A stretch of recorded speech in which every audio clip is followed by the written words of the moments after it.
Welcome, everybody, to the first inaugural episode of the Spin Zone. I'm your host, Spin Doc Sports, and here on behalf of Daily Bread Network, and here to talk about my favorite thing in the betting world, how I made my name, how I got discovered, how I'm even here talking to you people, and that is strikeout props. Uh, market that I found about 3.5 years ago. It's been the one that I'm the most studied, the most versed on. It's one that I'm probably a little bit too obsessive on, but it's also because it is profitable. So, on this show, got a whole bunch of content for you each day. Got a whole bunch of stuff to help you with your baseball capping, with your baseball props, and hopefully learn a little bit as well about the strikeout market because it is different than the rest of the baseball prop markets. There's a whole bunch of things that I got to share with you. So without delay, want to just kind of talk about what is the format going to be most days. So we'll have some free plays for you each day. Each day I'll talk about 3 different pitchers, sometimes 4, depending on the schedule. 3 different pitchers, break them down, and really just kind of go through it all the way up to where I plug them into like what I call my secret sauce into my mathematical model that I have, which is the one thing that is staying proprietary. But the other stuff is if you watch the baseball preview show, what you remember me saying is that all the other stuff that we'll go through, these are all metrics that you can find online. These are all things that you can easily, everybody can find. It's all free. Nothing is, you have to pay for deep dive information. Now, that's to get those metrics. Putting them together is the real key. So I'll kind of walk you through a couple things that I look at, go over a few things for review, and obviously have some plays. This show will focus primarily on strikeout props.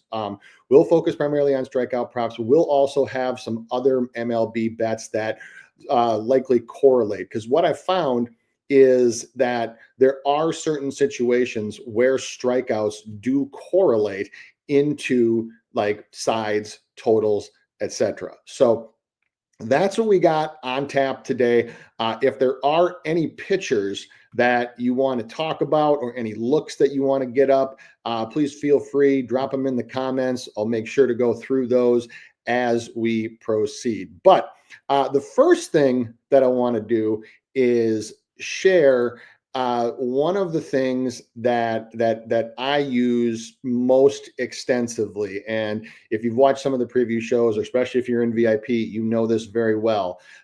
There's a few key metrics that I like looking at when it comes to strikeout props. And interestingly enough, things like K percentage typically isn't one of them. And you might think that that's an oxymoron and be like, well, it's a strikeout prop. Why would you not look at strikeout percentage? Because strikeout percentage calculates the percentage of time that they're striking out against every pitcher. Even if you go righty lefty, it's against all right-handed pitchers. The question that I always ask is, it's like, well, they're K'ing 33 whatever percent of the time against righties. They said, which righties? Are they soft tossers? Are they breaking ball pitchers? Are they off-speed guys? Do they have a spin rate of this and this and this? Those are the kinds of things that are far more important to me with the than actual strikeout percentage, because strikeout percentage, remember, that also measures your K percentage against even relievers. So what I care about is how many strikeouts are these pitchers going to get against these hitters on this day. That's the only thing that matters. Past history and past trends are important because they can give you a key into who to look at. But as far as the actual matchup goes itself, simply taking K percentage, and it's another reason why, I'll say it again, I said it in the preview show, hit rate about, well, he struck out 5+ in 6 of his last 7. Who did he face? And not only who did he face, but who is he facing today? How does that correlate? So I'll get into all that in just a second. But the big thing for me, that I'm going to share with you, and you're going to see this a lot on this show, is swing metrics. Okay, so big chart. And what this chart represents, and I'm not going to go through the whole thing. There's a lot of colors, all the teams are listed. So this is every Major League Baseball team for the 2025 season to date. And this is all of their percentages swinging and making contact inside the zone, outside of the zone, on all swings, and then a few pieces of data on the right about strikes. So, how often do they take a first pitch strike? How often do they have a swinging strike? How often do they have a called strike? CSW is the combination of the two, called strikes plus swings and misses. Now, you don't have to know all of these, but the reason why I color coded it is what I did is I took the statistical average at the very, very bottom and then calculated what's called the standard deviation. What standard deviation is that in a whole series of data, in this case, all of the swing numbers for all the teams, is that a standard deviation is how much variance above or below the average can you expect across that all of the numbers combined together for each team.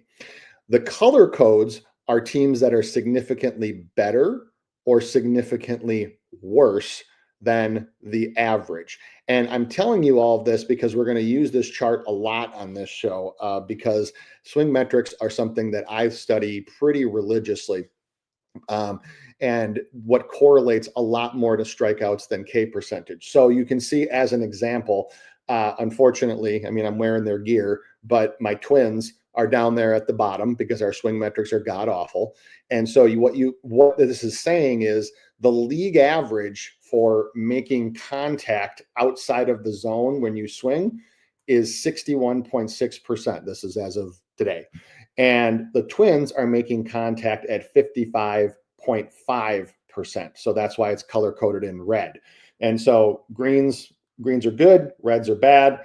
That's how I organize them. That's just a look in general about what are the major things that we're going to look at, especially when we start talking about some of these pitchers. So swing metrics are going to be a big one. And also, line movement is going to be another one that I'm going to talk to you about just a little bit here. So, and I'll explain what I mean when we get to it, because we do have three pitchers today to talk about that do have some interesting trends in what their line is. So, I'm going to keep this chart up because it's going to lead into the first pitcher that we're going to talk about. And the first pitcher that I want to talk about today is, I mean, you kind of got to talk about this guy when he goes, right? Mr. Paul Skenes, the future of baseball pitching, the poster child of the future of MLB. Righty, 1-0 with a 1.46 ERA, a 29.5% K percentage in his start so far. He gets the Cardinals tonight at home. Cardinals not striking out against right-handed pitchers, but again, this is all right-handed pitchers at a 17.1% clip. This game pops at 6:40 p.m. Eastern. Okay, so a couple things that I look for when I look at Skenes, because right now Skenes is set at a 6.5. Skenes is set at a 6.5, and this is the number that he has been at pretty religiously for all of his starts so far. Well, actually, no, not the first one. This is the number he's not been at. So he's been at 7.5 against Tampa Bay and Miami. Only got 7 against Miami. Only got 6. He now comes home for his first start. Now, couple things about Skenes when you compare it again to the team he's facing today, because Tampa Bay and Miami are the two teams that he's faced so far. So you see the Rays are way up here and the Marlins are down here, right?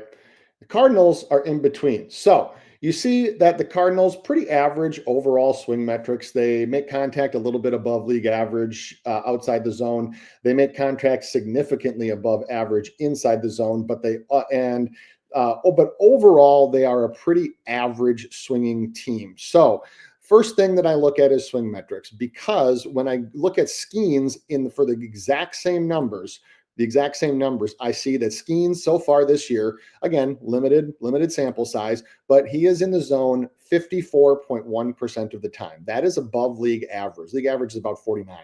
And his zone contact is where he's getting guys when he strikes them out. Because one thing that he tried to do, or he didn't have control problems, but he did try to paint corners a little bit towards the end of the year last year. He's going right at hitters right now, and because of his just absolutely incredible four-seam fastball, that tends to work. So 74% contact rate inside on pitches that are inside the zone. You see here, hitter average is 85.1. So Skeens is making guys miss within the zone.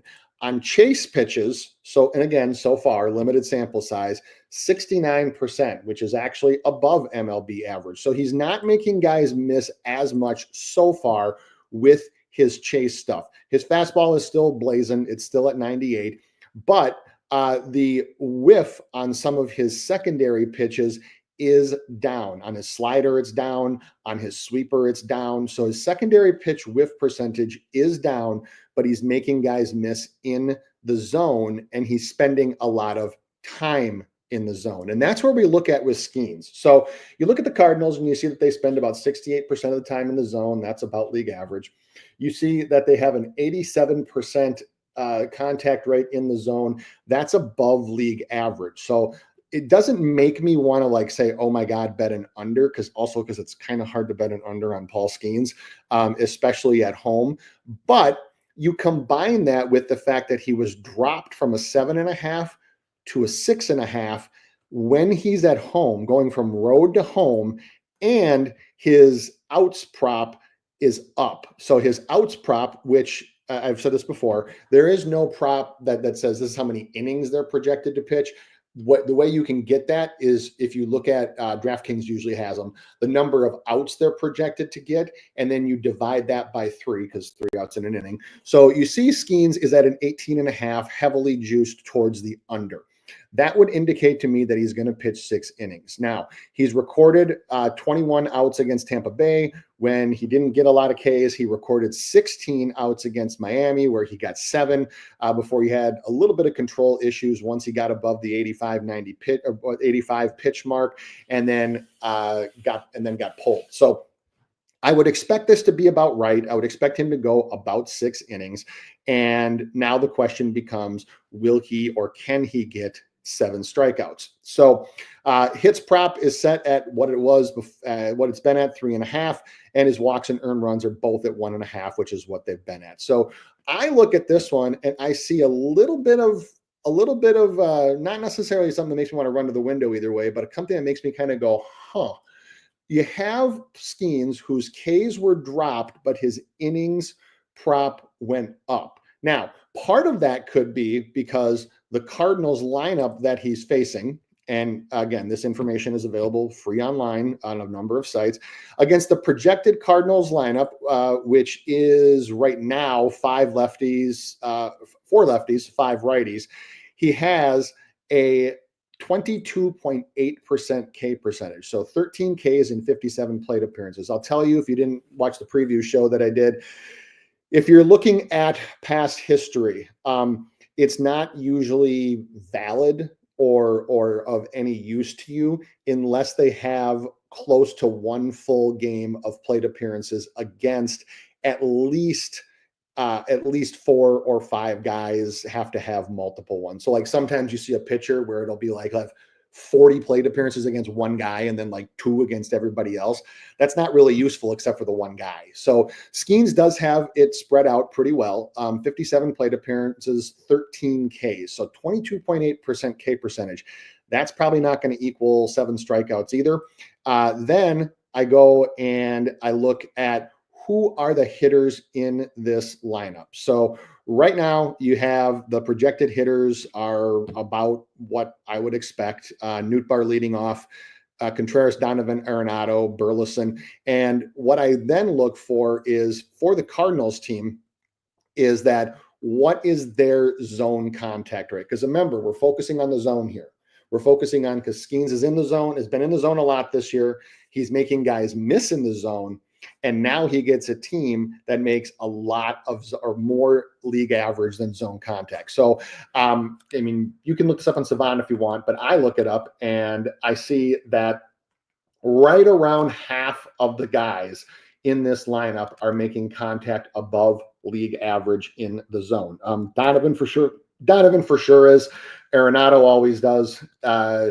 And Burleson does. I think that a few other guys in this lineup does. And then what I'm really looking for is, are there guys that are like way under league average in zone contact? And in this lineup, I only see one. The only one that I see is Mason Wynn, who's down here in the 9 hole. So Skeens will probably get him twice. And based on past history, he'll probably get him once. He could get him twice. So you figure that's 1.5, possibly 2. Then you got to go and you have to ask yourself, will he get 5 to 6 more strikeouts across the rest of this lineup? I think it's possible, but where I go with Skeens on this one is I look at this one as probably about a 50-50 proposition. I think that it's just as likely that Skeens could show up at home. I mean, it's Paul Skeens. He obviously always can just show out. He always can show out at home. But where my issue becomes is that he's spending so much time in the zone and his breaking pitches are not getting as much whiff, at least this early in the season, at least this early in the year. It's hard for me to run to the window and take what right now is a minus 142 is the best price that I could find on an over 6.5. I will tell you right now, because it's Paul Skeens, they're not going to they will never in a million years, unless they don't think he's going to have a full start, never in a million years will books drop Paul Skeens to a 5.5, because they would just get obliterated and be upside down on overaction. It's never going to happen. So Skeens will be a 6.5 plus the entire season. And what they'll do is they'll modify the juice up and down based on where action's coming in. So I also look at this game and I look at this game overall for like the totals perspective. This game total was set at a 6.5 to open. It's sitting at a 6.5 right now. Not a whole lot of action is coming in to really discern one way or the other, but there is action coming in pretty heavily on the Cardinals. I'm sorry, on the Pirates, with them being at home, with it being Skeens pitching. However, the price has not moved as much as I would expect it to. So minus 120 at open. Best that I could find. It's only been a 10-cent move, despite 71% of the money and 67% of the bets are on the Pirates so far. So I'm going to be a little bit careful with this one. And I'm using this one kind of as a baseline example just to show you is that you look at Paul Skeens and you think, oh, he's at a 7.5 before and he almost hit it both games, and it's Paul Skeens. So I got to run to the window because minus 142 isn't like a terrible price.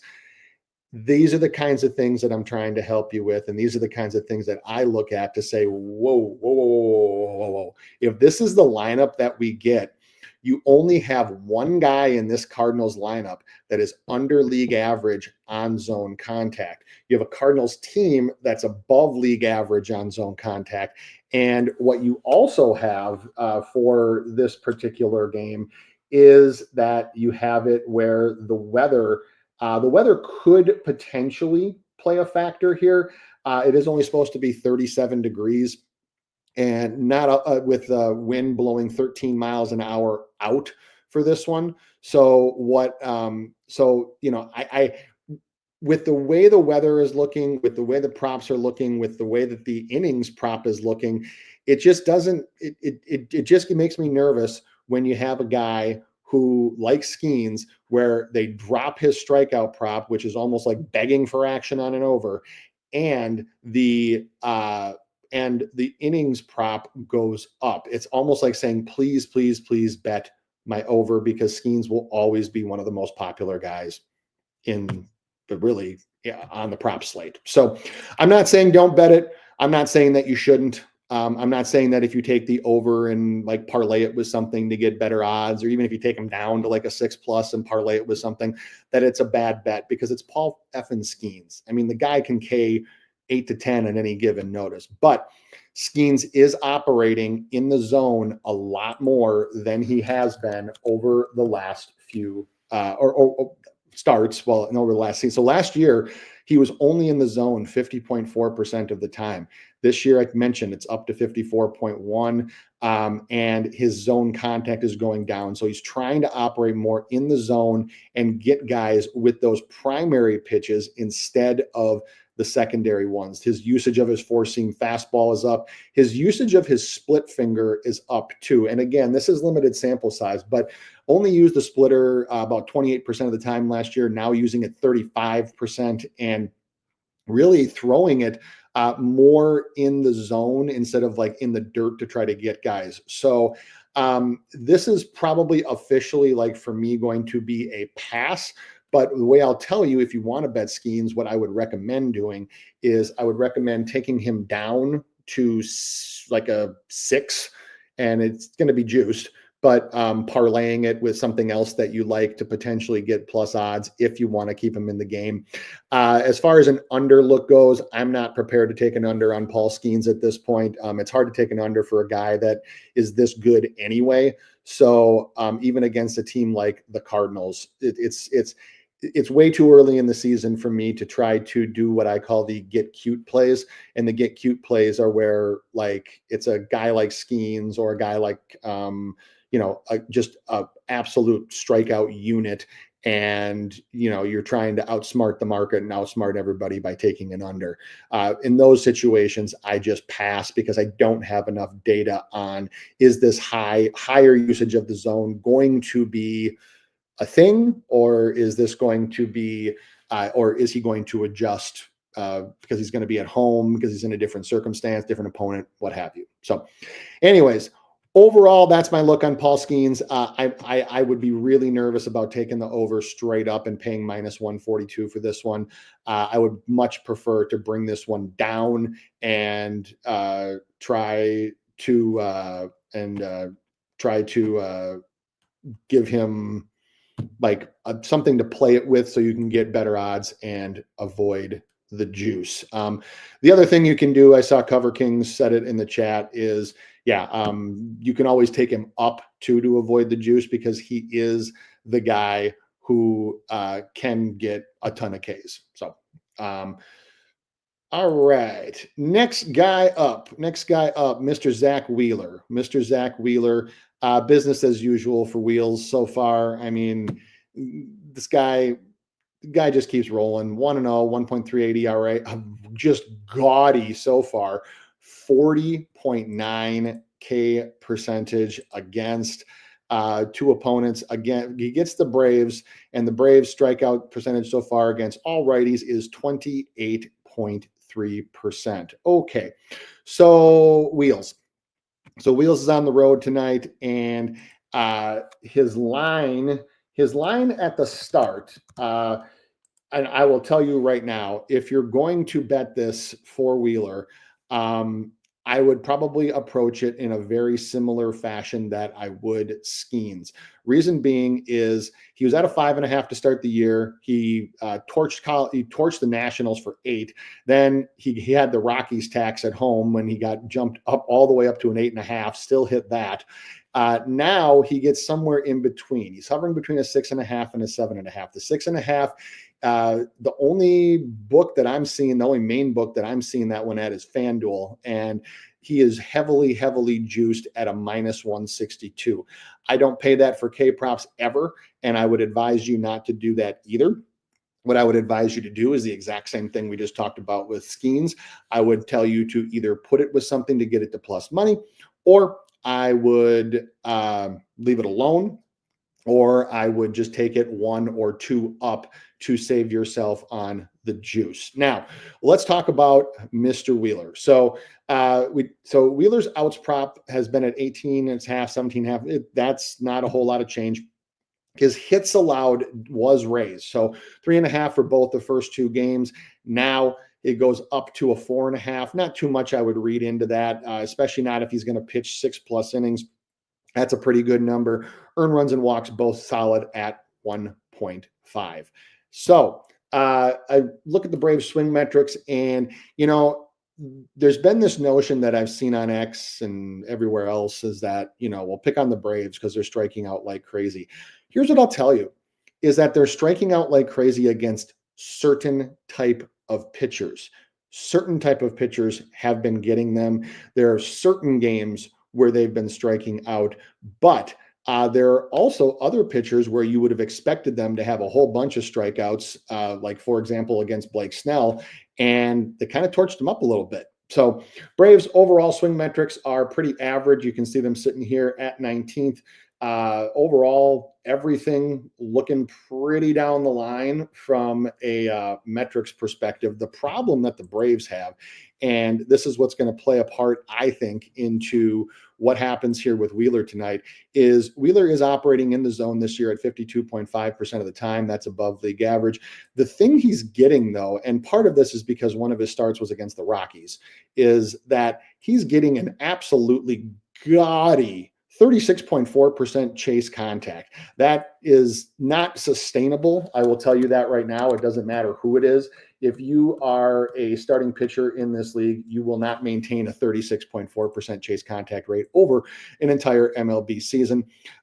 Wheeler has a lifetime chase contact rate right about league average. Now, throwing more pitches in the zone and getting more swings and misses in the zone. So you look at the Braves, and the Braves are right around average here. And then you look at the Braves projected hitters, which right now is 4 lefties, 5 righties, and it's a bunch of guys who have seen him a bunch of times. So unlike Skeens, who only had 58, you have a ton of history here for these guys. And you see the guys like Austin Riley, 15 Ks, 48 plate appearances.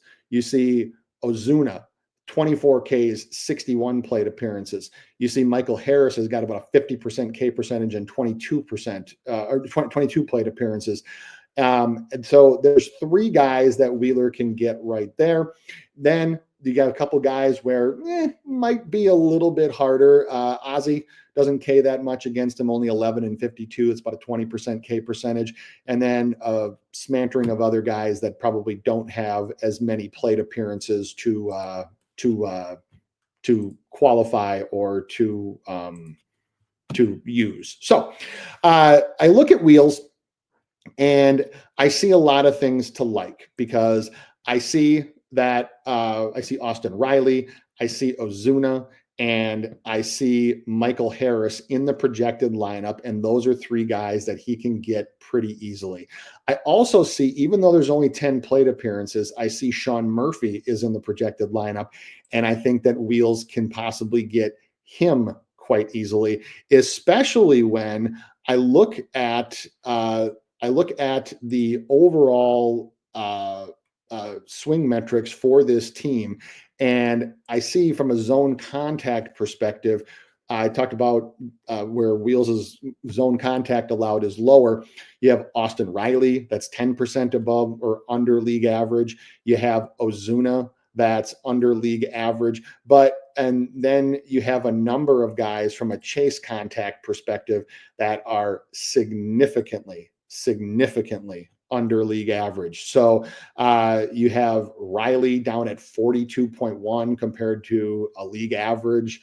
As you can see down here with chase contact, you have Ozuna down at 45. You have Harris down at 48. So the question for me is, will Wheeler be able to make these guys go fishing? Because when the Braves chase, they whiff.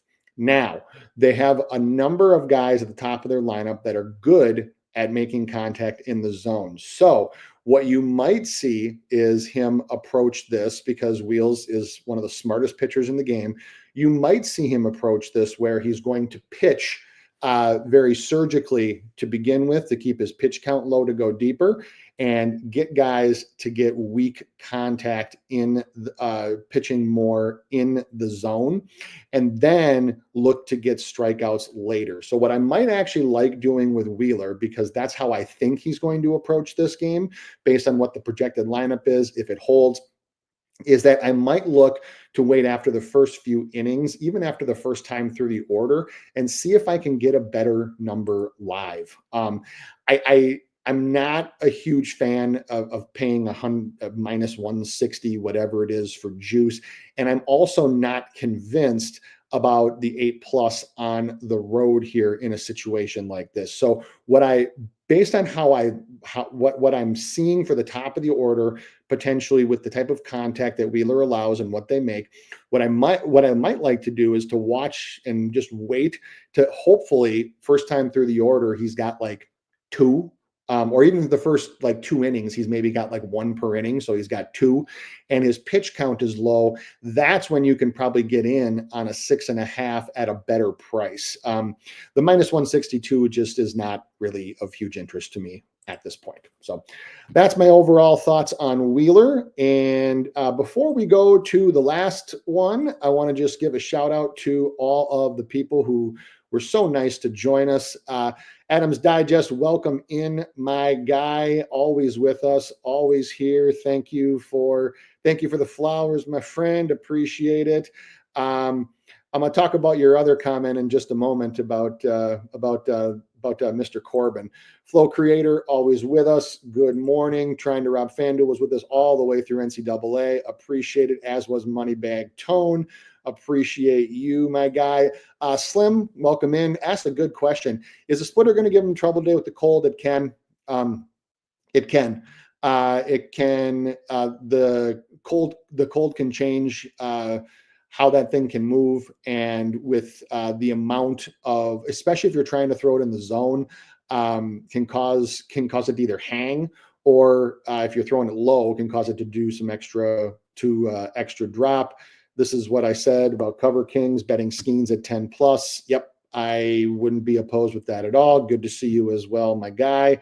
Cover Kings, your other comment about Sale, hold that thought, because that's where we're going next. So Slim saying I paired the Nerfies. Yeah, I wouldn't be opposed to that either. And Mom Who Bets, always appreciate you. Welcome in. So I had said to hold that thought about Mr. Sale, because as my buddy Sharpie says, it's sale day. It is sale day. This is Christopher Sale. Lefty 0-1, 5.40 ERA. I don't read too much into that because he was out at Dodger Stadium. K percentage of 27.9%. That same reason. And he has a K percent. He gets the Phillies at home, who have a K percentage so far, limited plate appearances of 28% versus lefties. So this game kicks at 7:15 p.m. Eastern. Now, Christopher Sale against the Phillies. So first of all, you do have enough plate appearances to make some discernations here. And the first thing that I see is against this projected lineup, which right now is 3 lefties, 6 righties, and with Schwarber batting in cleanup instead of leadoff. That's what they've been doing when they get a lefty. Against a righty, he always bats leadoff. Against a lefty, he typically bats cleanup, sometimes 5th. So that's important because of the individual hitter metrics I'm going to talk about in a second. So against this lineup, though, Sale, 86 plate appearances. So that's almost 3 full, it's a little under 3 full games. And he has a gaudy 40.7% K percentage against these guys. So my eyes light up, right? My eyes light up. Now, the one thing I will caution with that, and this is what I talked about earlier in the show, is that 46 of those are against Nick Castellanos. So, not that you can't use it, but the only one that I would say I would like really, really read super, super heavily in would be Castellanos. So, 46 plate appearances, 19 Ks. That's a very, very solid. That's a 40 some percent K percentage. So you have to mark Castellanos down for one. You probably can mark him down for maybe a little bit over one.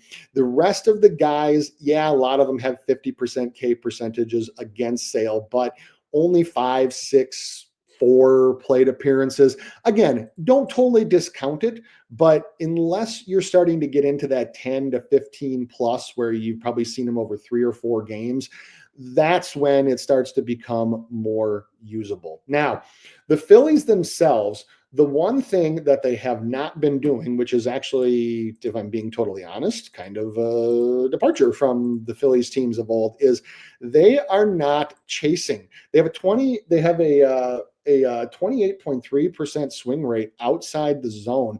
That is under MLB average, as you can see, 31.7. They're actually one of the lowest, the lowest as of right now, teams that chase. In this lineup today, on the projected lineup, I believe the only one who chases above league average is Sosa at 30%. I don't think that Rojas, or no, I'm sorry, Rojas is projected to be in because it's a lefty. Rojas at 40%. So limited plate appearances, but both of those guys do chase. So Sale is going to have to operate in the zone today because these Phillies are not chasing. So what do I see when I see Sale? I see that he's operating in the zone. I also see that the Phillies are swinging right at league average in the zone. But Sale is only allowing 78.1% contact rate in the zone, which, as you can see, that is well under league average. So he's operating in the zone more, and he is getting less zone contact. I go to the projected lineup, and in addition to some of the K percentage numbers, I do see that I have about half this lineup so far. The projected lineup is under league average in zone contact. So Harper's at league average, but Trey, Schwarber, Sosa's significantly under, Kepler is under, and I believe Real Muto. Yep, Real Muto is going to be in. Real Muto is all those guys are under league average in zone contact. So the fact that Sale is operating more in the zone, and the fact that that he is operating with a lot less zone contact really gives me a lot of life for a potential play here on Sale, even though the Phillies are not striking out a ton this year, nor are they chasing. Now, the one thing that I want to call attention to is Sale's four-seam fastball, average 94.9. He can run it up in 95 to 97 range. However, is only averaging 93.6 this year. So Sale is the kind of guy, Sale is always the kind of pitcher where he doesn't run his fastball velo up until later innings until he has to. And he specifically doesn't run it up early in the season. As he gets more starts behind his belt and goes deeper and gets more stretched out, that's when his velo runs up. So you would not expect to see a lot of velo early in the season. We saw this exact same thing last year from Sale. And then by midseason, before he got hurt, he was throwing 97, 98, and so forth. So I look at this one, and if this is the lineup that the Phillies want to run, and especially if they want to put Sosa and Rojas down at the end, and I'm assuming they're going to keep Castellanos in the 5 hole, is that this is one that I am interested in. And I am definitely interested in the over. I know Cover Kings said that earlier about Sale over 7.5. I would agree completely with that. So definitely looking at us over here play for Sale. And actually, we will go ahead and we will make that the first official free play of this show. Right now on FanDuel, Chris Sale 8+ strikeouts or over 7.5 at plus 108. I think there's the potential for him for sure to get 6 to 7 in this lineup. And I also look at after a subpar start with his granted out in Dodger Stadium, because you also got to remember the two teams that he's faced so far, the Dodgers and the Padres, neither of those teams have many guys in there across their entire lineup that have poor zone contact. Overall, they have a lot of guys that have, I mean, you can see here the Padres are tops in zone contact.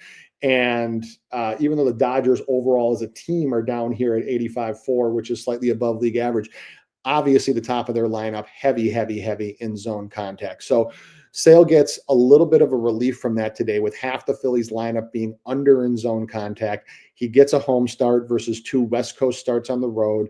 His outs are set very healthily at 17.5 at minus 200 for the over, which don't bet that. And which means he's going to go 6 innings. His hits, his walks, his earned runs, all of that is right on the money, right down the line where it should be. So this to me says that Sale will have a pretty good start. What also tells me, or what I'm looking at that Sale might have a pretty good start here, is that despite the fact that 77% of bets and 87% of money are on the Phillies at the moment, the line for the Braves, the line for the Phillies hasn't changed. They were plus 100 to open. They're plus 100 now. There's been some indicators that there's been at least a couple decent sized bets on the Phillies and hasn't moved. And the Braves price has only moved 3 cents. I would expect a little bit more movement than that. So if you want I'm not sure I would take I'm not sure I would take juice like that on the Braves at home. What might interest me though is the under 7, because obviously you have 2 aces, and yes, it's chalky.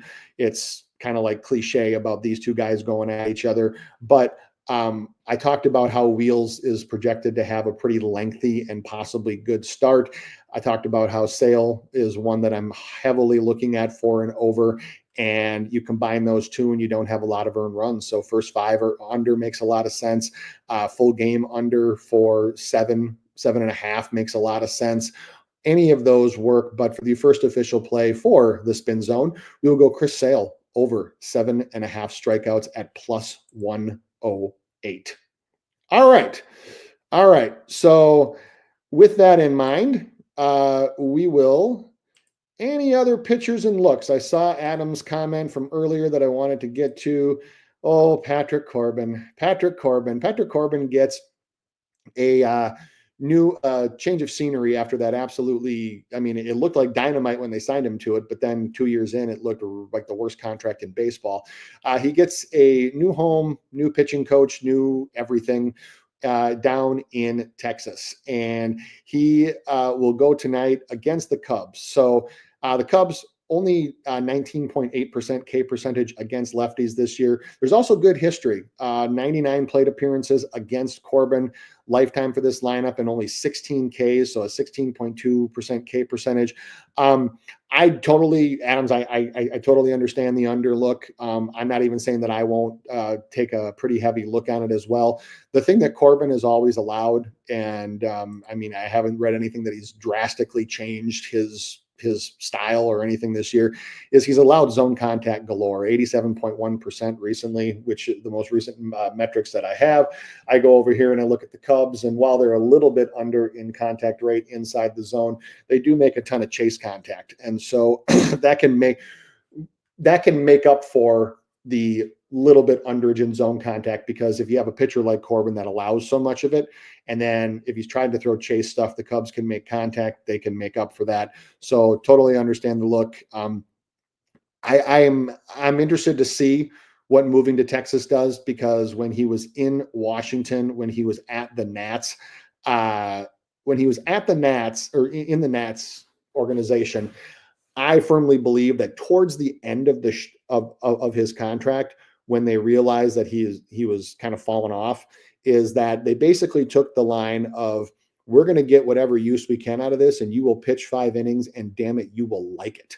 And so that's why, I know there's jokes and all kinds of like Twitter groups and whatever about it's Corbin Day, it's Fade Corbin Day. And, it became a joke, but it was serious because his earned runs over were like, was like a gold mine. And the reason why is because the Nationals literally was like, you will pitch 5 innings and you will like it. And why we don't care, or you'll pitch 90 pitches and you'll like it. We don't care if you give up 1 earned run, 6 earned runs, 10 earned runs. And you could see it in Corbin's face too, because it's like, I know I'm going to be out here until I get 5 innings or 90 pitches done. So whatever, I'm just going to throw the ball. So we'll see what the new home does for him in Texas.